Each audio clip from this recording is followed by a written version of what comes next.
ഇന്ത്യയിൽ ഏത് സംസ്ഥാനത്താണ് പട്ടികജാതിക്കാർ കൂടുതലുള്ളത്? കേരളം, കർണാടക, തമിഴ്നാട്, ഉത്തർപ്രദേശ്. ഉത്തർപ്രദേശിലാണ് പട്ടികജാതിക്കാർ കൂടുതലുള്ളത്. പട്ടികവർഗക്കാർ കൂടുതലുള്ള സംസ്ഥാനം ഏത്? മധ്യപ്രദേശ്, കേരളം, തമിഴ്നാട്, കർണാടക. പട്ടികവർഗക്കാർ കൂടുതലുള്ളത് മധ്യപ്രദേശിലാണ്.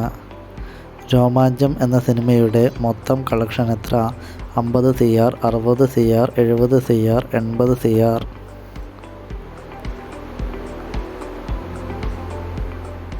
70 കോടിയാണ് ശരിയായ ഉത്തരം.